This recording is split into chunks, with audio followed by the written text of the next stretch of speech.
almost kill you, kiss me shriveling. We were playing down the Flapper and Firkin, and the people who were running that told me of this guy in Ulster playing in the Joylanders, who I'd seen play, and he said he's basically the best guitarist in Birmingham. So I was tried to come up with a plan to manipulate him into leaving his band and coming and joining me. I always used to play there with the Joylanders, and Matt played there with his band, the Blackguards. And we used to do gigs supporting each other. And I always remember Matt watching me play. He always used to stand at the side. I met up with him a couple of times, told him a load of lies about record company interest, and we'd be signed in a couple of months. To leave an established band with a sort of little record deal, to leave that and just jump into a sort of open sea was just a bit strange, really, but something just felt right, like, you know. We were just going into studios, just the two of us. I think Friday Night Explodes was the first thing that we kind of wrote together. Might as well do Friday night as well, don't I? Yeah. Might as well, Nels. You're right, Nels. My brain's overloading, man. Every Friday, without doubt, we always went to Snobs. We used to go out and just get trashed, and we'd been working all week, so it was something to look forward to at the end of the week, and that's what it was. It was Friday Night Explodes for the two of us, like.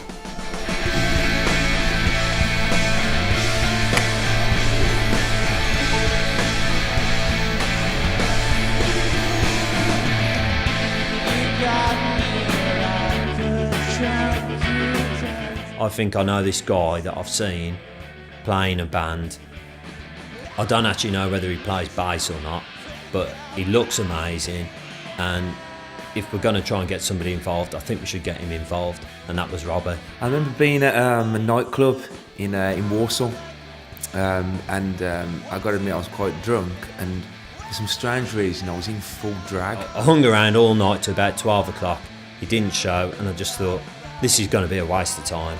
I was just finishing my drink to walk out the door, and this guy walked in dressed in a basque and stockings and suspenders, and I thought, that is the guy, but I don't know whether that's the look that we're actually going for, but I think I'm going to have to chat to him. I heard you play guitar, we're looking for a bass player for a band, you interested? And I was like, yeah, great.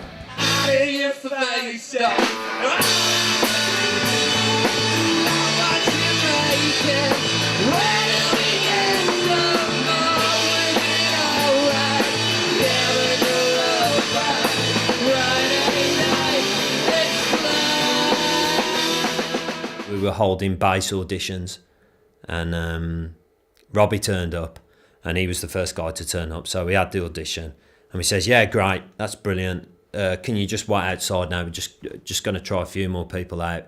And Robbie waited outside for about half an hour.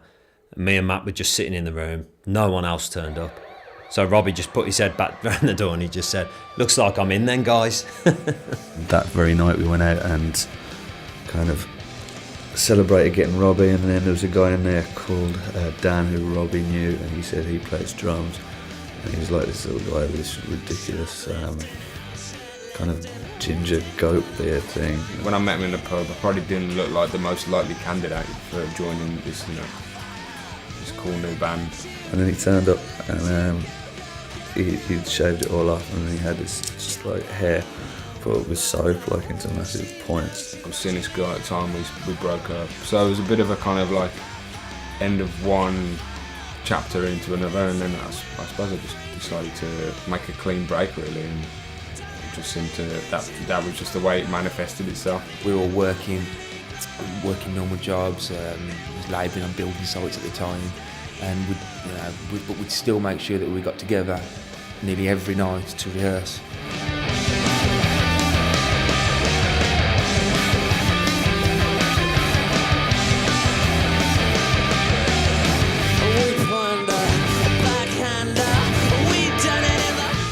Everybody else was just doing this just wanky singer-songwriter, acoustic-y, kind of Travis clones were everywhere.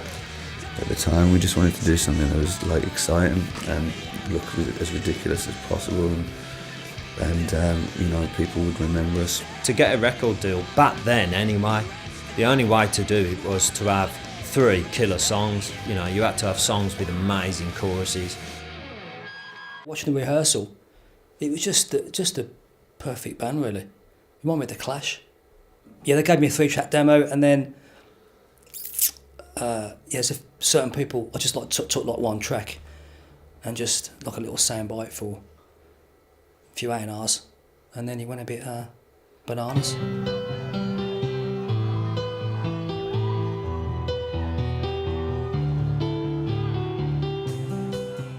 Well, the Jug really was the vortex, the hubbub of all music, from what I can remember, a good 10, 15 years. And everything good that came out of Birmingham, or anything that passed through touring bands, played the Jug of Mouth.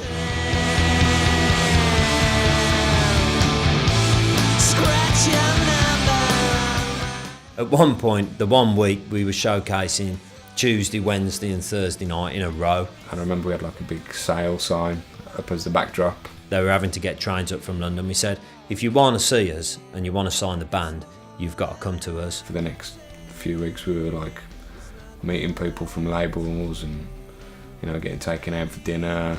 We used to go to hotels and just drink the bar dry, you know, on their credit card. I'll come back next week and I'll be fucking sober, bruv, and you know, if I like it, I'll fucking sign you. And they're like, yeah, of course you will.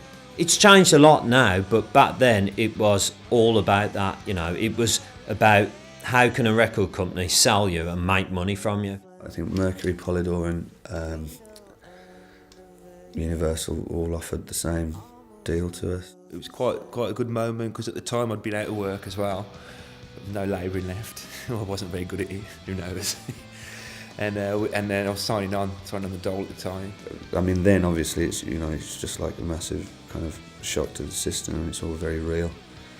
And we chose Mercury Records. And it was quite a nice experience to walk into the job centre and say I'd like to sign off. And they asked me why, and I said because I've just signed a 6-album deal with Mercury. They, to be fair, they didn't seem to really care. It was quite a strange time in a way, because what you had was the tide, and this is how musical scenes work really, the tide comes in on a scene and then of course then the tide goes back and another wave sort of overtakes it, probably a smaller wave, but essentially that was what happened with Britpop really. The tide had come in during the early 90s and then the tide started going out during 97, and I sort of put an end to Britpop around about Nebworth and I think the Verve's Hay Hall gig. And after that, obviously, everyone was quite confused. And I think also the British record industry at that point suddenly woke up to the fact that it had spent an awful lot of money on a lot of bands who really hadn't been probably worthy of the cash that had been spent on them. The record contract is like about that thick, you know, and it's just sort of like, to a bunch of guys like us, you just look at it and go, what? What does that mean? How much money are we going to get a week? They want to give you a bunch of money and you've got to kind of follow some guys. It's like taking out a loan, I suppose, from the bank. Really, that's all they are. They're just like a big bank. There was a lot of people chasing around for anything which sounded vaguely exciting. But also you had a lot of sort of indie labels who've sort of grown out of that Britpop era as well. So there's a lot of enthusiasm there. So I think that's the sort of context that you have. It's a bit of a mess, but people are quite excited. There's a certain element of desperation, and people are suddenly getting very worried. And also, cocaine has hit the British music industry really hard at this point as well. So there's a lot of very agitated people running around, not exactly knowing what's going on. So into that world, that's where King Adora step. We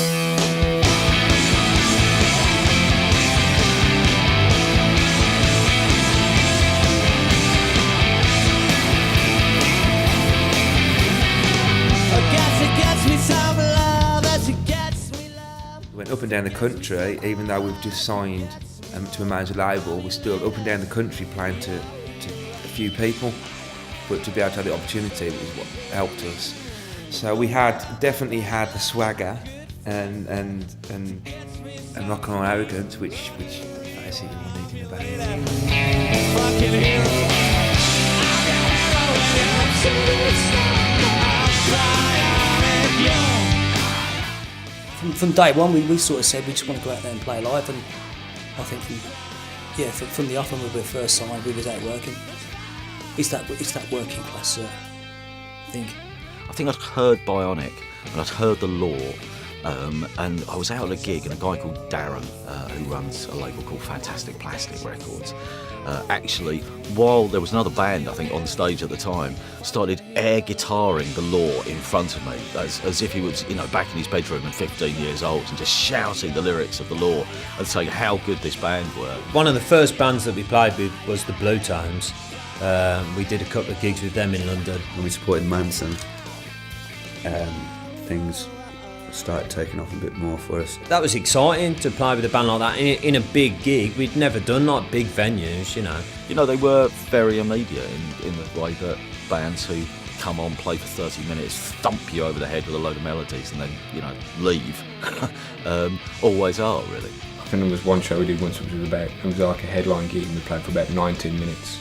Still believe to this day we built our fan base from those early shows, for getting a reputation for being the band that goes on stage and plays for 15 minutes but storms through 8 songs. I guess we always said, well, it's quality over quantity, They would, just, rinse themselves of all the energy that they had. I mean, I think, there was a certain self-destructiveness that, they shared with one or two bands at the time, and it was all about just cracking on. But you could tell, I suppose one of the things, you saw King Adora on stage and you thought, well, that's just them. It's what they do, it's them doing the things which they enjoyed the most, really.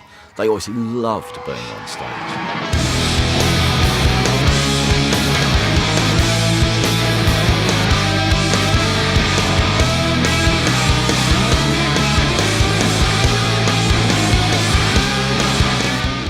We broke the top 40. I remember the first time we did, we were travelling to a gig.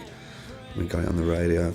We stopped the buzz that we were on at the time, and I think we all had a beer or a glass of champagne or something, and it come on the radio. I remember Bionic going in and charted it midweek, I think at 14, and you have to be in the top 30 to go on top of the Pops, and they called us up. When you're a kid, that's what you dream of doing, of being on top of the Pops. And, to hear it on the radio like that was just, it's a dream come true, like. Week we were at number 30, and apparently you have to be 29 or above or some crap like that, so a little bit bitter about that one. We'd just done this Radio 1 show, and we were live on Radio 1, and I remember going to my local chip shop, and the guy, for some reason, never believed that I was in a band or anything. He just used to kind of humour me, or what he thought was humouring me. And it was quite entertaining, we had this little thing, and I was like, I'll tell you what to do, friend. I said, put the radio on tonight at about 9 o'clock and listen to a band called King Adora. And I remember going in a couple of days later, and I got a free bag of chips. If you're touring for 2 weeks every night, if it's a Sunday night and you think, tonight I'm just going to have a cup of tea, do the gig, and then go to bed because that's all I want to do. Oh no, that's not going to happen. Because the 200 people that have come to that gig on that Sunday night want a party. On any level of fame, for any person to be put like in that position, it's like weird, and it's kind of wrong, and I don't think I dealt with it at all very well, and I think started drinking heavy. It's a constant party sort of thing. Because and not necessarily because you want to be involved in a party, but everybody that meets you at any point wants to have a party, you do want some downtime. You want to just go and chill, but you never get a chance to do that. All 4 of us, whatever we did, the 4 of us were still professional, or we all took so much care in sort of knowing that when we played a gig, that was our job and that's what we did, you know what I mean? And no, we wouldn't sort of go and get wrecked somewhere and forget to turn up and play the gig. But afterwards, then we were a nightmare.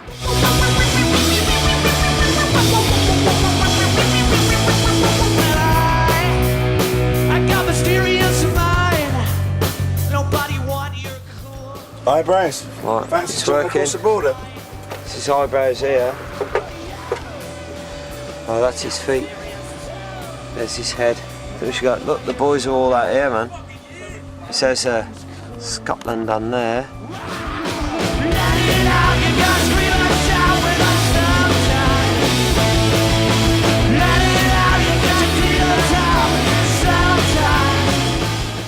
We were just going in the studio hungover.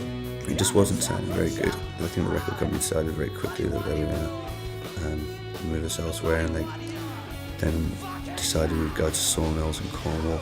We'd been told that if we went to this place, there was nothing there, and you had to get a boat to the studio, so you couldn't drive by car to it. So we were completely isolated there.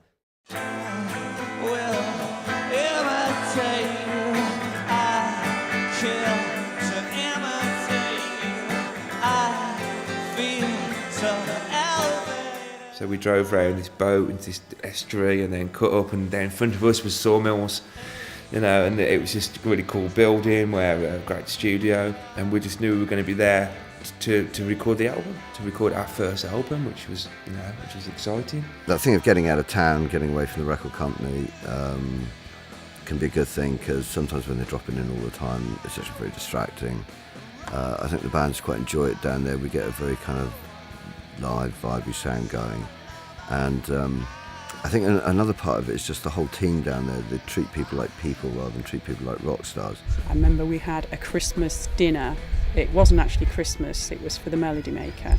You know, we just felt so trapped from the outside world. I remember Melody Maker coming down, and we all we were just dressed up as like a fairy from Christmas. Dan wore baubles, Christmas baubles in his spikes, and they all went to the pub dressed ridiculously.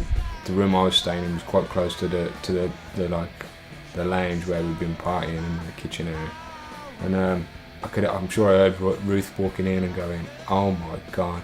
Yeah, a lot of the young bands come down and they think of all the bands that have been there and think, Stone Roses have been in here, or Verve been in here, or Robert Plant, or whatever, and that kind of inspires them a bit sometimes. Be sitting in Sawmills having your breakfast and looking at the pictures under the table, under the clear table, right, and seeing like bands like Seagrass, Verve, Muse, do you know what I mean, that have recorded there. I remember a band that we had a while ago was trying to get a drum take, couldn't get it, and I said, well, I'll give you the drum that we used on Fool's Gold, and he's going, wow. We decided to build a scarecrow, and this scarecrow actually turned out to be about the size of two double-decker buses high. Sometimes you do get bands that sort of behave like Boy Scouts on a holiday. They'll go and they'll build a bonfire and paint a boat and stuff like that. And they were kind of a bit creative, King Adora, I think. They come from that big Midlands racket, which gives you heavy rock and glam. It gives you bands like Slade. It gives you that, thumping, gritty, working class music, which they just sprinkle with some glitter, and away they went. I remember me and Matty, we were sitting on this little bunk bed, because there was little rooms in the studio, and we were sitting there, and Matty showed me these few chords, and I wrote this little thing, and that becomes Suffocate.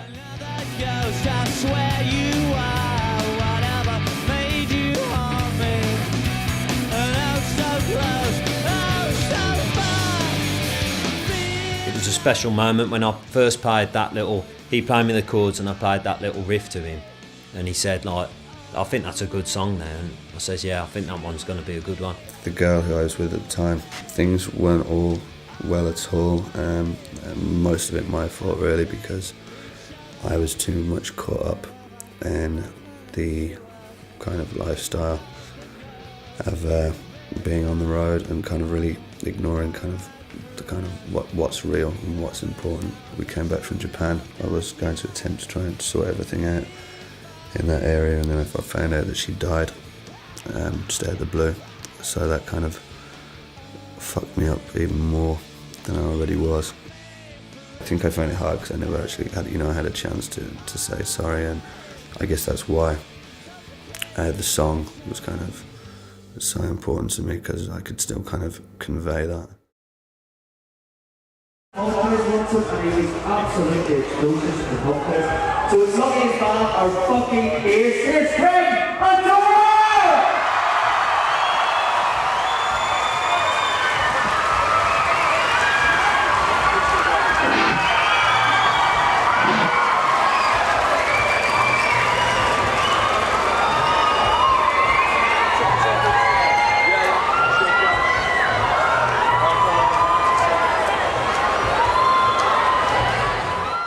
comes to festival, there's not so much pressure with a festival when you play a festival, because people are initially coming to the festival anyway. There's certainly the fact that you don't want to go on first to one person, but you know there's that whole vibe of a festival anyway. That you're at the festival, you're playing the festival, you're part of it.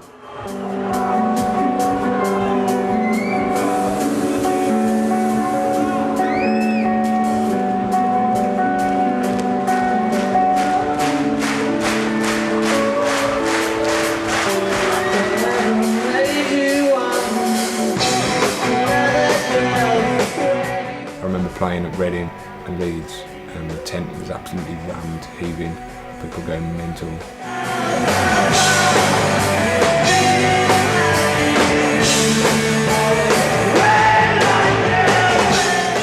When you're behind the stage, it's like all of those bands are there. Do you know what I mean? Even if they're playing like the main stage, they're all just walking around and stuff. And yeah, it's well exciting. Bands sort of change at festivals. They sort of have a different way of thinking. When they're in a little venue and stuff, it's quite competitive and stuff. But when they're at a festival, it's just everyone's there enjoying it.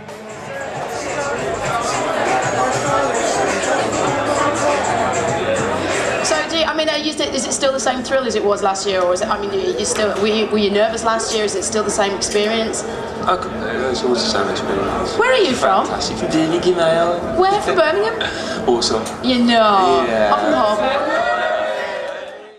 I just remember the reaction at Reading. Incredible reaction. Not only by the crowd, even behind the scenes. You know, I remember coming off stage and I was getting pulled from pillar to post for interviews. You know, can we interview the band here? You know, bang, bang, bang, bang, bang.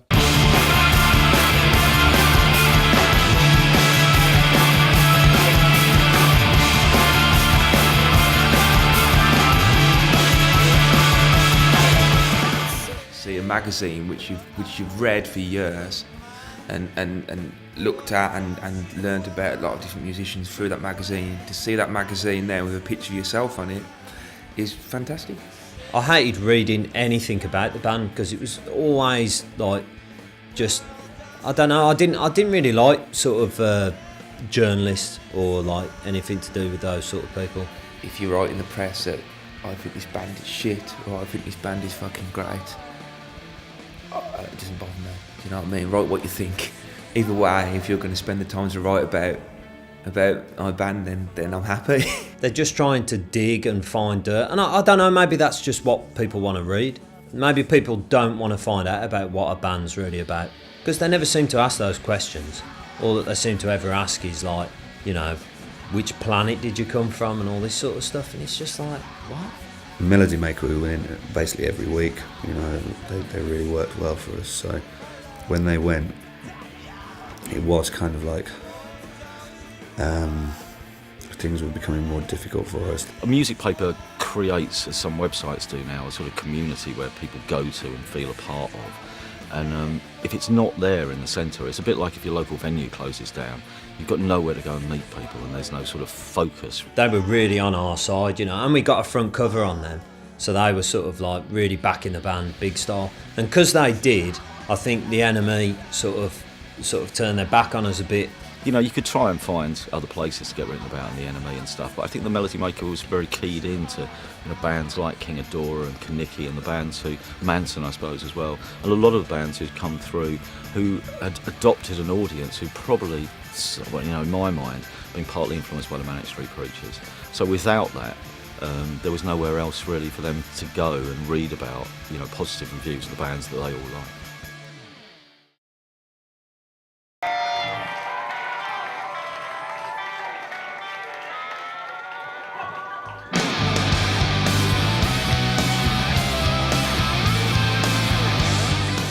Okay, here we are. Chester's documents Matt's getting self pampered. We are in our hotel in the Millennium Broadway.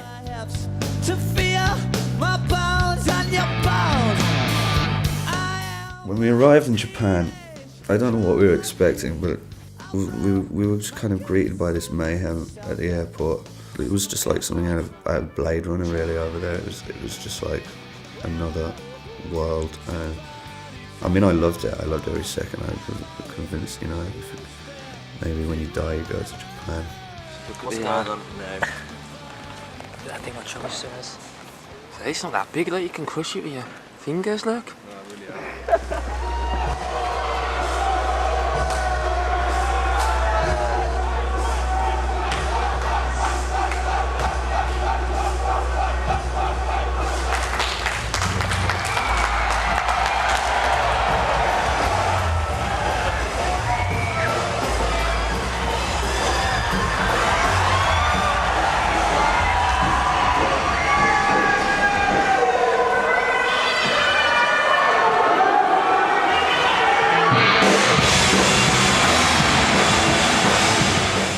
After we got like the first album out, done videos, done some touring, been to Japan, once we got back from all that stuff, yeah, basically they said to us, right, we want you to write the second album, what have you got? And we were like, well, nothing.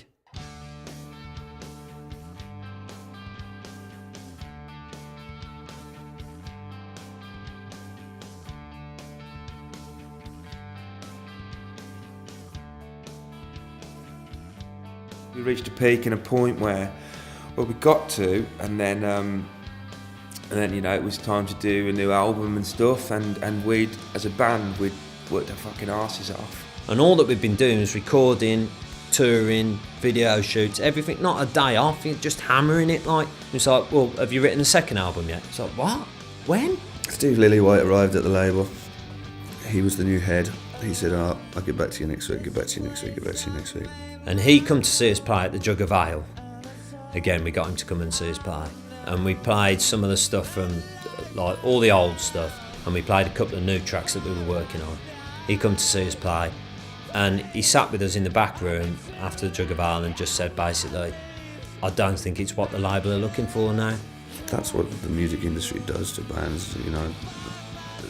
That's how it's always been. This was the era around the time of King Adora's album coming out, when people were obsessed by figures, and there was a lot of money being spent in promotion, I think, of bands, and people were making just, you know, very harsh decisions. The sales for King Adora, you know, at that time, and where King Adora were at, whether it be, you know, live or whether it be through record sales, was good. But the industry was going through a transitional period. It was the sort of the birth of the, right, it's not done enough, 30,000, 40,000, whatever it's done, that's not enough, you know, let me have a look at the books, right, that's not working, let's try another one. The problem is when you're like 4 young working class guys and then you're kind of elevated to that kind of level and you get used to a certain kind of way of living and then that's taken from you, then it's just like, you know, it knocks the kind of stuffing out you big time. It had been going on for so long. What's happening with the label? What's going on? Why can't we get on with our new album, which we're ready to record? So it was kind of a relief to like go, okay, at least we can put a line under that and try and move on. Yeah, it was definitely relief when we got dropped, which may seem a bit weird, but I guess for us that was ideal in that scenario, you know. Well, that's it. It's gone. It's done. You know, what are we going to do? But we were real fighters back then, you know what I mean? We were like, our enthusiasm was really strong, and we just thought, no way are we going to let something like this beat us. So we thought, right, let's do this. We can still do this between us. We tried to secure another deal with a couple of labels, and you know, people still didn't want to commit. There was a bit of an element of people were suggesting there was a stigma attached to the band because I thought we were a bit gimmicky. I don't know. When you're sort of in the sort of limelight, you know, everyone wants to be your friend as far as the industry's concerned. And when you're not, you will not believe how quickly they can turn their back on you. Like, it's such a fickle industry. Like, it was a different band then. The crew was different. It was just like we had this like perfect little team at one point, and like one by one they kind of like dissipated, and there was just like the 4 of us left, and it was a matter of time before that would end, really. First album stuff's very uplifting. That was the place where we were at the time. Second album stuff is depressing. Like, perhaps we just didn't have the right producer or the right person to work with on that album, which is why the end quality wasn't as good as it could have been. But I think in terms of songs, I think the songs are certainly there. You know, I don't listen to the second album now. I'm not. There are good songs on the second album, but it's not recorded well. It's not thought out well. It sounds like a band that are on their way down, really.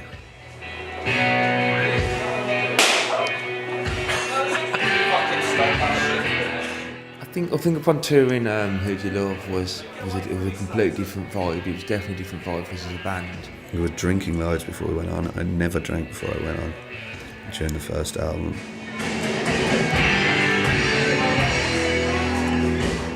Obviously we weren't having that same hype as we were initially, or we didn't have that same backing from that major record label.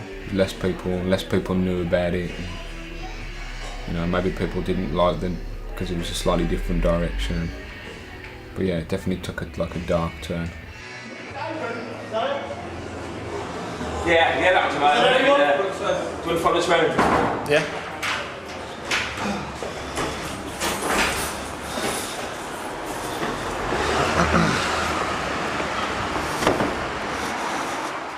The connection had sort of gone between us. People started doing different things, and I think everyone was just a bit fed up of playing rubbish venues and feeling like we weren't getting anywhere and stuff like that. And we were rehearsing less and less. When we were still enjoying playing, but I definitely think there was an undercurrent of like a bit of a shitty vibe, you know.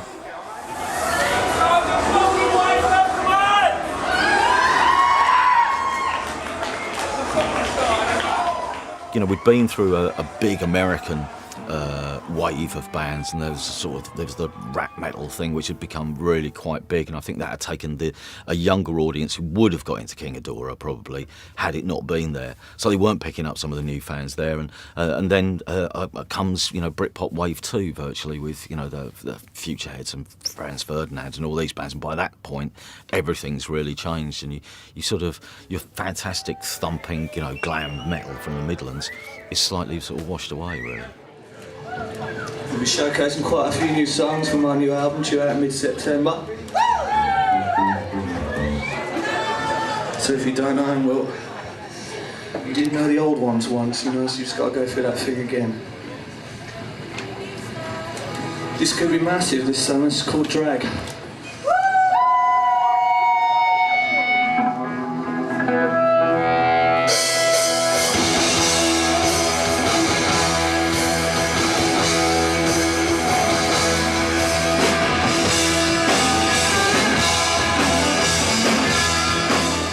We were quite inspired at the time. We were writing some good stuff. Like, I don't know why, but we actually, you know, it was going all right. We were actually discussing like to come up with a new band name, because then no one would really know that it was us, and then the kind of damaged goods tag of King Adora would be would kind of disappear, and we'd be signed again and everything would be wonderful. We're going to meet on Tuesday night and rehearse and try a new song out, and we'd get there and it'd be like, people would turn up and just go, well, I can only stop for like half an hour, then I've got to go.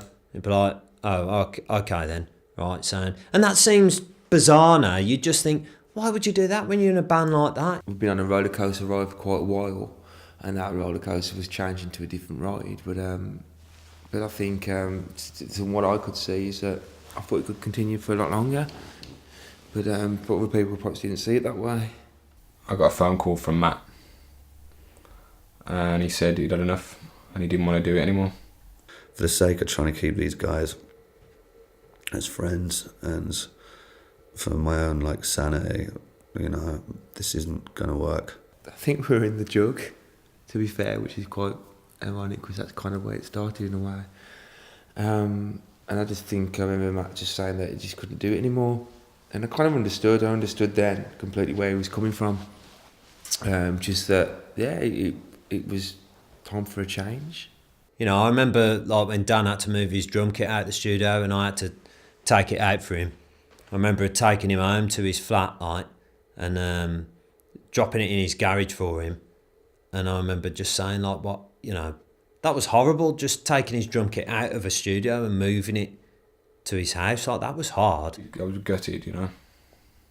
I really felt it then. Just kind of said to Nels, I said, this don't feel right. What are you going to do now? Are you going to do another band or carry on playing? And I remember him just saying, like, no, I'm not going to play anymore. And I just thought, I got in the van, you know, driving away, and I was just like, that brought a tear to my eye, you know what I mean? I just thought, I don't want to see this guy never play again. I felt like I didn't want to play anymore. It was like, I was that kind of just, I don't know, sad, I suppose. And I didn't play for quite a long time after that. It's hard to do that, to go from being on such a high like that back to a normal day job, but you just got to do it, haven't you? It's about survival, and that's it. How's it going? Good, man. Really nervous. Yeah? Yeah. Really nervous. So the culmination of how-ups. This is what it's going for, isn't it? Oh yeah. It's the last one now. The last one? It's the last one. Last one, yeah. Scared. Hey! Sha-la-la! Sha-la-la! Sha-la-la! I think sort of everybody had enough of each other, you know, like when we split up, everyone was at their wits' end, they'd had enough.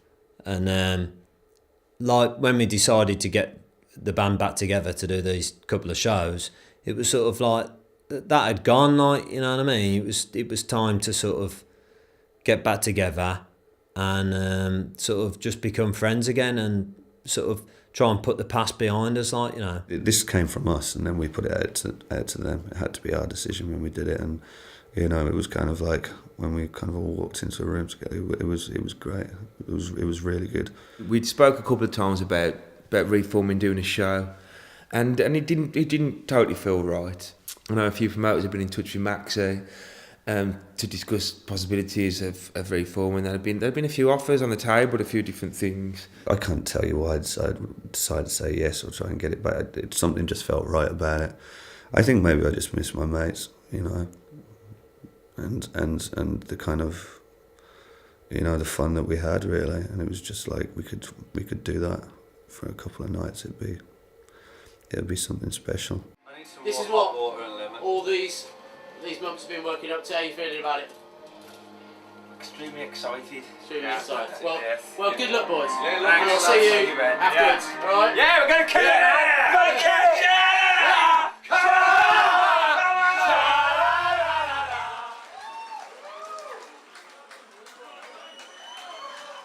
You know, it's been pretty amazing doing these gigs. We couldn't have really done it without you guys, so I thank you for coming out in your numbers. You're just as special to us as you were before. The best thing in the world was fun just to be back on stage with my mates again, man. It's fucking best.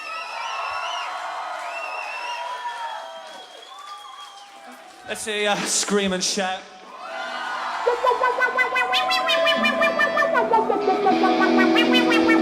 Come on!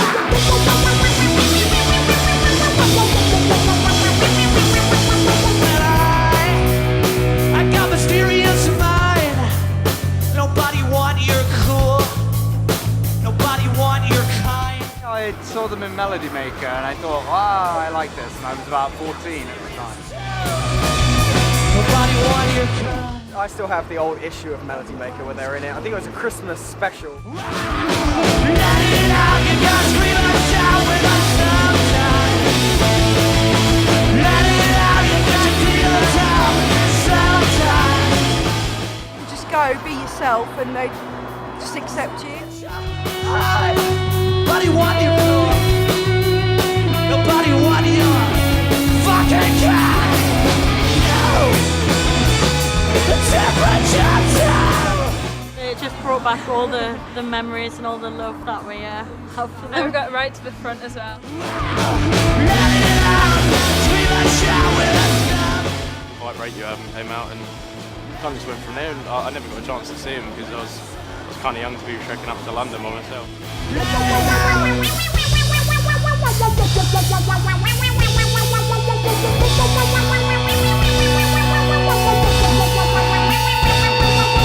Let it